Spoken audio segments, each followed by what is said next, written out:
highlights, I'll be honest, I've had a lot of good bookings. What was your best month in terms of booking value? In the summertime when it's peak season. I think it was in July. Done about three and a half grand on that one there.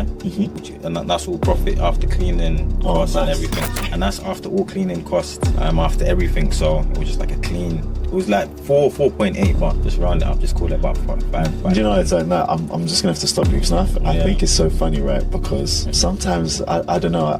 I feel like once you're in this space, it almost just becomes, even like the way you're saying it so casually. Like I love the fact that you're saying it so casual, but if you could only understand, there's so many people out there that like one property, if they were making 5 grand profit per month, like do you know how life changing that would be to them and their circumstance and their situation? And the crazy thing is, like you said, you had no prior experience, and then 2 properties in, it's fantastic. Listen, Donald, thank you for coming on. I know we've been talking about you coming on for a little while now, but I'm glad you made the time and effort. I know you're a busy guy. Listen, I always like to start in the same way, which is it'd be just great if you could talk about some of the highlights of your property journey so far since we started working together. Last year, February was the first one. So that was the first essay. Obviously, you helped me get the first essay. It was completely new to me. At the start, I had no kind of knowledge of the whole space, of the whole property scheme. Now, to me, I used to just think property is just a scheme where specifically you just rent out to like tenants. Traditionally, yeah. So I found out about the rent to SA. Got the first one in February, which has been doing very well. I'll be honest. Good numbers. So I've got 3 at the moment now. The first one I would say is performing the best. Has been doing the best for me. So highlights, I'll be honest. I've had a lot of good bookings. Yeah, like what was your best month in terms of booking value? So best month is obviously in the summertime when it's peak season. Peak season, I think it was in July. I've done about 3 and a half grand on that one there. And that's all profit after cleaning costs and everything. So that was a good highlight for that one there. So that was good. The second one that I ended up getting, the one in Hackney. When did you take that one on? That was in summer, just before summer? Yeah, just before summer. So it was the end of April. Right at the end of April, we took that one on. It started off a bit slow in terms of May. It was filled up halfway. But then again, that's when I just started. I was still only just got it listed, etc. But then in June was a great month. In June, it was nearly like 5 grand. Wow. In that one, yeah. So we done 5 grand in profit. That's nice. And that's after all cleaning costs, after everything. So it was just like a clean. It was like 4.8, but just round it up, just call it about 5. Do you know, it's like that. I'm just gonna have to stop you because I think it's so funny, right? Because sometimes I don't know. I feel like once you're in this space, it almost just becomes, even like the way you're saying it so casually. Like I love the fact that you're saying it so casual, but if you could only understand, there's so many people out there that like one property, if they were making 5 grand profit per month, like do you know how life changing that would be to them and their circumstance and their situation? And the crazy thing is, like you said, you had no prior experience, and then 2 properties in, it's fantastic. Listen, I'm proud of you, man. Like I have to always give people their flowers because I think when you're in this industry, yes, there's people with lots of properties, big empires and so on and so forth. And I think everybody's always looking at that. But I just want to kind of bring it back to the fact of, listen, I know there's people out there, mums, dads, families, individuals, whatever the case may be. If they had a property that was making them an extra £3,000 per month, that's some people's take home salary, right? Exactly. That would be a complete game changer to people. So the fact that you're able to do that with 2 properties, what was your highest booking? I think you said it was about, you did 15K or something in booking. Right, in a month, I'll be honest. So that was in the month. That was again in the peak season. So we done. So this is just all bookings, right? All bookings. That was the month when we actually done the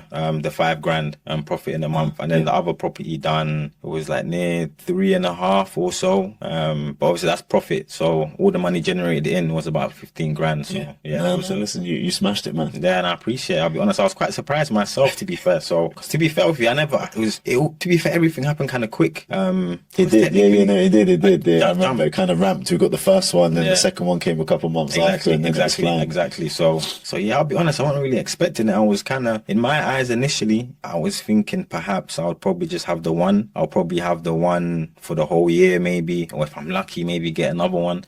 So after summer, to be fair, when in that peak season when I made the most amount of money, that's when I kind of realized that, like you can actually you've got something here. Like you can actually make some sustainable money in the long term. So so ever since then, I've been just trying to just look at my options to see how I can scale. So really that's the goal for me to just what about the latest situation? So obviously you had your 2 essays. Yeah. Absolutely killed it in the summer. Fantastic profit. And then what's the latest situation you've taken on? So the latest situation now, so we've just got into a management company.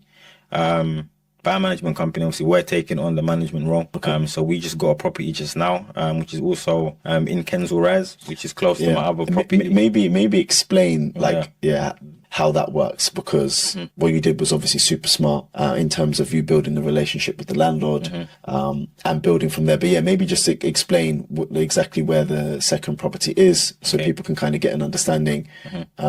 Because I don't know if people know that you can do this, you know, as a way of scaling. You don't always have to find a completely different property in a completely different location, for example. Okay, cool. So with the management company, or the management role that we're doing now, so initially we started off with the rent to service accommodation, which was the first property, the one in Kensal Rise. So that was the only one at the time. So we took that one as a serviced accommodation. But then a couple months down the line, as we've been performing, obviously we always make rent. We've always kept a good relationship basically with the actual landlord herself. So only recently, it was about last month or so, she actually contacted me and actually informed me of a property, because the property that we have for the rent serviced accommodation, there's 3 flats in one building. Right. So she offered me, she said to me, obviously I know you've been doing well with the other property. She's popped in time to time. She's seen the cleaning, so the cleaning's been going well. This is the importance. You see, this is why it's a long-term game. You have to take long-term actions. And I think sometimes people can maybe get a little bit complacent. Yeah. They start to slack with certain things. And this is why I always say, listen, the cream will always rise to the top. If you stay diligent and you stay as a high level operator, people will be able to tell. And, you know, the landlords, they can pick this up. They can appreciate that. She could have come round. You could have had the place looking, you know. Exactly.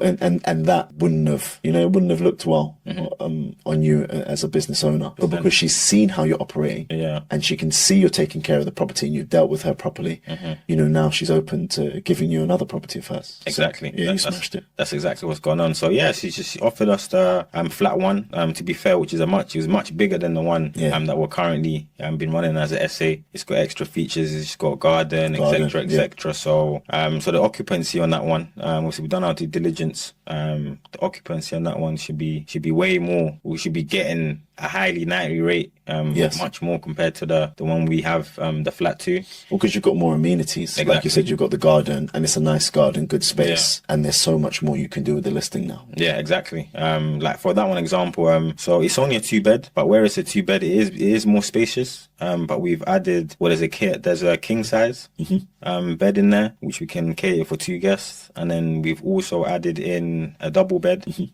For 2 people. We've added a single bed, and there's also a double sofa bed. Wow. Yeah, so for that one there, for example, we're looking to get on average maybe like a £300 per night. I love that. Yeah, so I'll be honest, it's a pretty good scheme. And then just in general, the scheme overall in terms of management, we've gone for the option where we just take a certain amount, we set a certain percentage of all the growth revenue that comes in.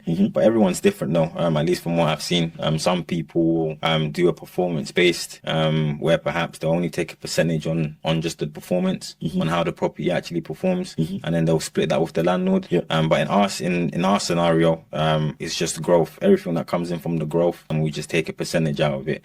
So we don't actually we don't own the property. Obviously the landlord still owns the property. We just manage it. Strictly managing. So we're talking to all guests and all guest communications, cleaners. To be fair, it is quite similar to. It's the same, it's basically the same. It's just it's a lower cost. Exactly. Entry. Exactly. Less risk, I'll probably say. But regardless, if you do your diligence right, you shouldn't have any risk anyway. Yeah, no, I mean, I think that's also, it's just good for people to know, because I think sometimes there's people out there, you know, they might only have the budget sometimes, or they might have a smaller budget, right? And they're thinking, how am I going to be able to afford mentoring plus the ability to be able to go and set up the property itself? But if you do something like what you're doing here, which is management, realistically, you only need the money to be able to afford the mentoring so that you could learn the skill set. Once you learn the skill set, you could then approach a landlord in the exact way that you have, build a relationship with them, manage the property for them. And this actually saves you a lot of the costs. So you don't need to then have extra capital to get started in the business. So yeah, no, I think it's fantastic. I think it's a fantastic route for people. And you know, it's complete preference, right? If you're somebody who has the budget and you want to set up your own properties and you want to have them under your company name, you know, there's a bunch of benefits to that, you know, which we can get into in a different point in time. And that's the reason why I love property. You know, I always say to people, property works, and there's so many different strategies, and they all actually work. You know, and as you've seen, they can all actually work really, really well. It's just about what are your priorities at the time, which will determine what is the best strategy for you to take at that period in time. So if somebody does have low capital at the start, then going for a management agreement, you know, it makes a lot of sense. 100%, I agree. You were 23. And I always admired the fact that you were young and ambitious. And I think you had a business prior to. So I'd just like to I'd just like to find out, what were some of your motivations to be so hungry so young? Yeah, so for me, I mean, it was just that aspect, really, just to be kind of financially free. Obviously, naturally, I don't think anybody would if they had the option. You like to retire early, you know, you like the fact that you're just comfortable. You know, early retirement is a big goal for you. Yeah, that was a big goal for me. So to be fair, me, I've always been motivated. Always been motivated. I'm not sure what it is. I've never really been a person to really be in an office or like do a 9 to 5. Even though I have done, but it's not really for me. I realized quite quick that it wasn't for me. What was your first job? So the first ever job that I did have was, I think it was in Tesco. Yeah, I think it was like Tesco. How did you find that? It was okay. At the end of the day, it's, you know, it's an income coming in. Of course. So How it was old okay. At the time, I was 19, 18, 19. Okay. But then I also in university as well. Okay. So what did you study? I done international business management. Okay, fine. Yeah, IBM. So yeah, finished there. Got my qualifications. But yeah, just in general though. So where did you go from Tesco? So you're working in Tesco. What was the next move? So I went from Tesco. So straight after, this was when I was still in college. When I was in college as well, I was studying business. So after Tesco, I ended up going to university. So university, went to study international business management. From there, I was still working part time. I was doing Amazon at that point. That's when I got introduced to like deliveries. Oh, okay. What? Amazon, like actual Amazon deliveries. So driving. It's driving. Okay, fine. So I was doing that for a little while, but obviously that was just a little side hustle. Because obviously I'm still at university. Obviously that was my main focus. And then as soon as I come out of there, obviously I saved up a good capital, decent amount of money, I guess. Left university, continued to work again at Amazon. Okay. Then from there, obviously I had a decent amount of money around me. That's when I actually got into the car business. Okay. Right. Yeah, that was the first business you had. I remember when we first met, you were talking about that. Exactly. So yeah, that was the first one. And then to be fair, I think it was just ever since from there. Really, ever since I started doing the car business, what was the car business? Just so. What was the car business? Yeah. So it was literally it's buying and selling cars. Okay. So buying and selling cars. So we'd buy cars off auctions, Facebook, Auto Trader. How did you even get into that? To be fair, I had a mate who actually owns a garage. Right. So he kind of introduced me to it really and kind of just showed me. But to be fair, again, I would say just going online. Really just seeing it online, seeing some people being successful in it, which was okay. You know, got into it, tried it out. It was okay, but I'll be honest, it's a lot of hard graft. Even though you are self-employed, obviously it's a business, you're working by yourself. You know, you're making your own money, etc. But it's a lot of hard graft. There's a lot of time that goes into it. So when I actually found out about the property scheme now, it showed me an avenue where perhaps you don't have to be working, doing the hard graft all the time. Yes. Because technically, it's my own business, but I feel like I was still working for my money. Because you have to travel far car out you to get you farmers. owned. That's the way I say. Listen, sometimes you can have a business, but you kind of just own a high-paying job. Exactly. That's the thing I love about this business, because you can systemize it. Yeah. So that, like, you're here, you're still making money, your business is still ticking, income is still coming in. You know, you could be on holiday, sat at home with the family, and you're still making money. You don't have to trade your time for money in the way that you sometimes do with some businesses. Yeah, 100%. That's one thing that's one thing that really appealed to me. The whole scheme of just property in general, whatever route you take. But obviously, I was introduced to the rent to rent. But yeah, it's just that capability basically, where you have time, you allow yourself free time to actually do other things. And probably focus on other things that will expand your business. So to be fair, that was just the real motivation. But to be fair, I've always just been motivated. But in general, it was just the fact. I wanted to just stop working early. You know, I don't want to really work till I'm 50. No, listen, I rate it, man. When we first met, I rated it. Yeah. I rated the ambition. When you told me your age, I was like, wow, you know, this is someone that I'd love to work with. And it's been amazing to kind of see your progress. Yeah, you know, to see you're growing, and you're looking for new challenges, and you're always pushing yourself, which is some of the keys to success. And you don't think about things for too long. Which I like. Success loves speed at the end of the day. Yeah. And you don't deliberate too long on something. You know, yes, of course, you do your research, you do your due diligence, but then when it comes time to make a decision, you make the decision and you go for it. Yeah. And you know, what can I say? It's massively paid off. Yeah, 100%. Yeah, but we're getting there. You know, we're still here, but we're gonna get there. You know. Yeah. But to be fair, again, I'm still happy because, as you know, a lot of people. Obviously, it took me technically a year now to get free, technically under my belt. But to be fair to me, I'm happy. You know, some people only end up having one through the whole year. So No, you did good. You should be proud. Even the one, you know, I think it's still good. So you know, we're still striving. You know, I'm still trying to get more units. Hopefully by the end of the year, obviously it's 3 now.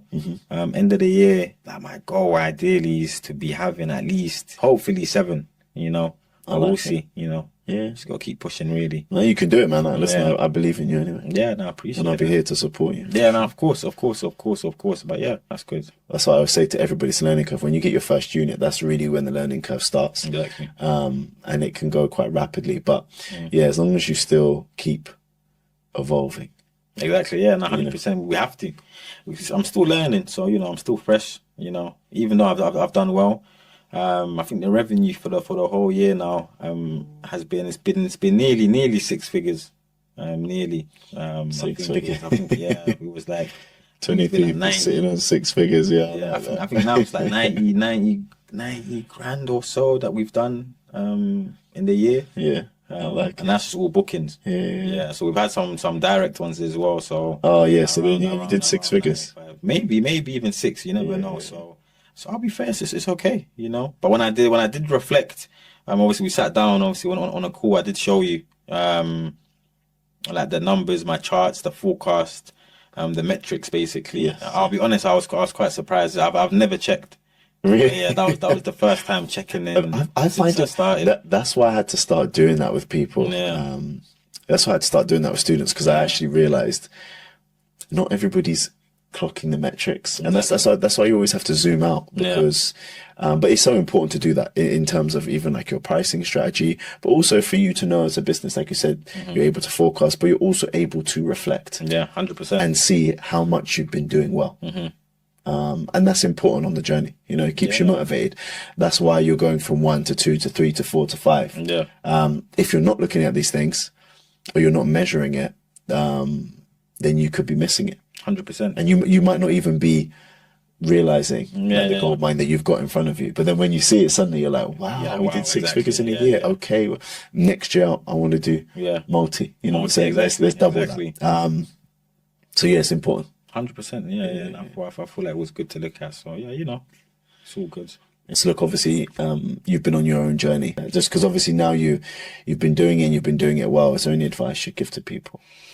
Well, I would say probably for one, I would say definitely do your own research online. I'll be honest, YouTube is a good space. You know, it will give you some sort of foundation where you know bits and bobs, or you have some sort of scheme of exactly what you're doing and what it would involve, etc., etc. But I feel like if you are serious And I feel like if you do have the capital, I would say definitely invest in a mentor. I would say it's a much easier journey if you have somebody that you can just call up or drop a message, and they can give you some advice. Or because to be fair with me, I reckon it would have took me it would have been a much longer process.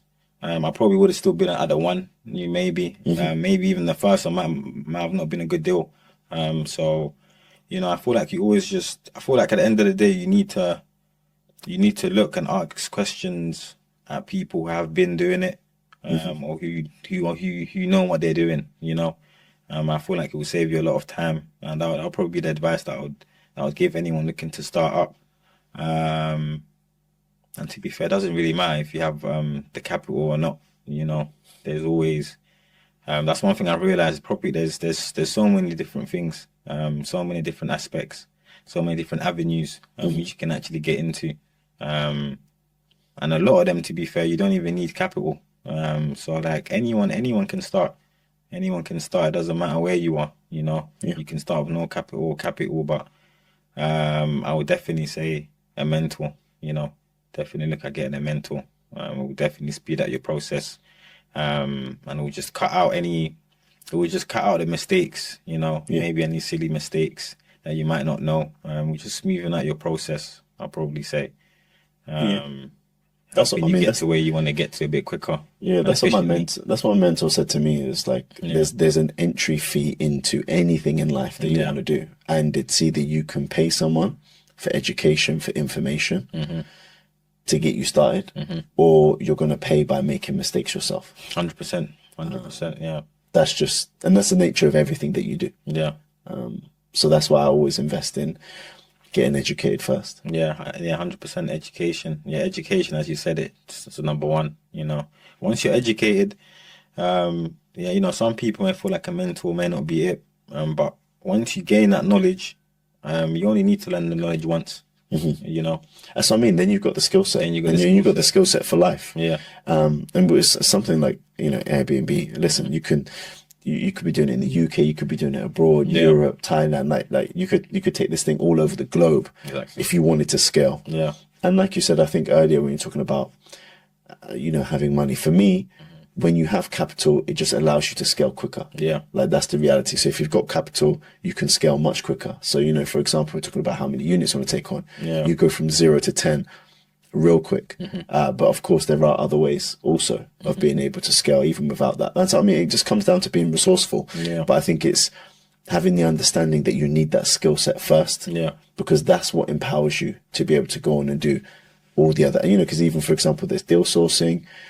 We've got students making 6 figures doing deal sourcing alone, alongside having their property-based businesses. So, the reality is the world's an oyster. Like there's so many options there. But first and foremost, you need to skill up. Yeah. Right. And that's the part that you need to invest in to be able to get you there. Yeah, 100%. Skills is the number one thing. You have to get educated and you have to have the skill set. So once you have it, you're set. You're set for years. You can probably pass it down and teach other people yourself. But once you have the skill set, you're good to go. Yeah, you know what? That's something I never even thought about. But you're right. If we're thinking about this generationally, you're investing one time now. Yeah, which is it's a tiny cost in comparison if you think about it. Imagine you being able to build a business, do exactly what you're doing. You have a 6-figure property business right now, and then one day, if you have children, family, you could pass that on. 100%. You could teach them.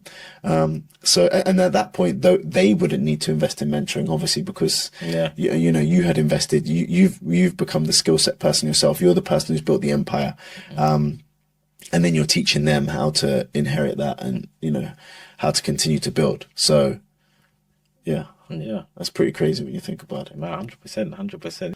Mr. 6-figure Airbnb business. So if you could have one tip on how to run a successful Airbnb business, what would it be? That's a good question. I'll probably say ultimately it would be your cleaning team. I would say make sure you have a good cleaning team, because to be fair, just adding on, at the start, to be fair, I was paying quite cheap for my cleaning. I was paying quite cheap. But then it was okay. Obviously, at the time, I was just being efficient, basically. You know, I'm just trying to gain in as much, just trying to scrape in basically the extra little pounds and whatever it is. Of course, it does add up. But then I've noticed, you shouldn't be doing that. You know, you shouldn't cheap out on your cleaning. Of course, Never. you shouldn't extort yourself and pay something crazy. But you should never cheap out on your cleaning because I feel, well, at least from my experience, guests I've noticed is like guests just prefer and look at the what you call it, like the minor details. Yes. They look at the minor details a lot. Yes. Yes. The minor, small little things. The thing is, it might seem small to many, but to guests, no, it's not small. It's not small. Exactly. Yeah, just small things. Even just things, just having like one toilet roll in there. Some guests may complain. You know? Yeah, no, of course. Yeah. You need a well-stocked property. Yeah.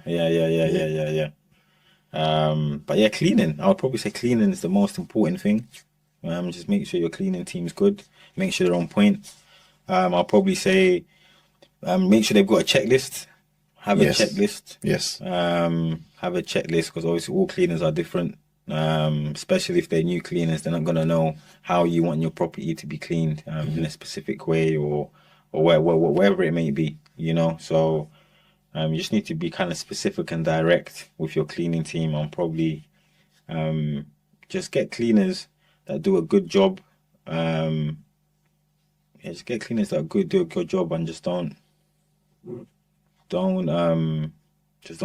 extort yourself at the same time. Yeah. I think it's obviously a fine line, isn't it? There's a balance. Just because a cleaner's expensive, doesn't always mean that they're going to be good quality. This is the reason why I always say, like, you know, in particular with the community, always ask another student that's used them before, so that it's a verified referral. Yeah. You know, they've used them, they're happy with their service, and they've been able to see them over an extended period of time. Because what you may sometimes find is, you know, cleaners are super good at the start. Yeah. When you do the introductory clean, and then standards start to slip, you know, from there on out. But yeah, I do agree with you. If you do have a good cleaner, pay them and pay them well, because they are so worth it. 100%. You know, it's the backbone of the business. The last thing you want is somebody coming in and you set the scene or the standard of your business in terms of how the guest is perceived you just by coming in and just seeing mess or things not left in the right way. It's completely avoidable. And it shouldn't happen, to be honest with you. So you're cleaning, and the cleaners need to be on point. And exactly like you said, there needs to be a checklist. And your standards, it's like anyone. Imagine hiring someone, but not teaching them how to do the job. You know, somebody joins the office and you don't teach them what their role is and how they should do it in the best way. The cleaners is exactly the same. You have to see them as your employee, even though they work for themselves. They are an employee of your business, and you need to train them on your expectations. And everything needs to be very, very clear cut and laid out to the T, so that if there is any issues, you can always refer them back to that. If you say, listen, look, remember the agreement we had at the start, and we said cleaning was going to be done by XYZ, and I had these expectations. I'm letting you know, like, this has fallen outside of those expectations, as I would only ever give a cleaner one strike. To say, listen, this has come outside the expectations this time alone. But it cannot happen again, otherwise, obviously, you will be being replaced. So it is, you know, it can be a bit cutthroat. But like I said, once you find a good cleaner, and then ideally you want a cleaner that's also almost like a part-time property manager, somebody who's willing to go the extra mile for you. So let's say, for example, you didn't have enough toilet roll. You want the kind of cleaner that's going to go to the shop quickly. You know, they've noticed the situation because they understand the business and the business model and how important it is to us. They go out, rectify the situation. That's what you need. So that person there, listen, give them a Christmas present, birthday present, like all of that. To be honest with you, for our business and what we can make, as you've seen, the money that we make doing what we do, it's worth it for 100%. sure. No, 100%. Yeah, I've noticed because as well. Obviously, if you're mainly solely relying on Airbnb or Booking.com, if that's like your main focus, now you don't want to get bad reviews on cleaning. You know, especially if you're trying to get a super host. Of course, you most certainly do not want bad reviews. Because again, reviews are probably the first thing that anyone looking to book a property is looking at first. 100%. You know, so if you got reviews on there about maybe your toilet wasn't clean, Oh, or no. you know, like the sofas were dirty, or the kitchen appliances, you know, worn out, or whatever it is, you know, it's gonna really, like, it's not gonna attract guests to actually come and book your property. 100%. You know, so yeah, I feel like cleaning for me will probably be up there in my top two. But yeah, in general, cleaning is definitely up there. Definitely. Then I'd probably put that under systems. We put under systems. Yeah, I mean, listen, systems. Then yeah, I'll say systems. I'd In put general, under systems. Systems is important. I say cleaning, and your systems. I'll probably say that's the top two. Yeah, no. Your cleaning and the systems. I think they're two fundamental Fundamentals, parts of this business that you need to get, and obviously hospitality. But yeah, like the reality is, if you get those wrong, like you said, if the cleaning is wrong, it's a problem. Negative reviews, negative impact on business bookings and the money that you make. Yeah. And if you don't have your systems in place, then this is what is going to recreate a job instead of a business. Exactly. This is what all of a sudden has you exchanging time for money again. Or, you know, like you said, imagine having to deal with something, 10 p.m. 11 p.m. at night, you've gone to sleep, and then you're having to deal with these kind of issues. Systems protect you from that. 100%. Systems allow us to live the passive lifestyle and build the businesses we want to be able to get back our time. So 100%. Yeah, 100%. Yeah. For me, that's the top two. That's definitely the top two. Obviously, there's a lot of factors as well.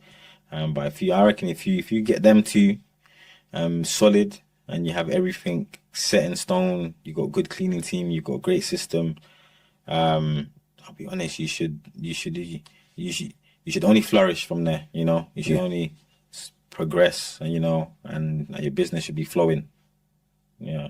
Yeah, 100%. But yeah, listen, Donald, thank you for making the time to come on. And obviously from here, where we're going, we're going to go and check out your new management property, right? Yeah, straight from here, we're going to go over, check out the newest one to the collection. So we're going to check that one out. And just, see if we can do anything, or maybe little touch-ups or whatever the situation is. Yeah, no, I appreciate it, man. But listen, once again, thank you for coming on. No, I appreciate you. No problem. Anytime. All right, nice one.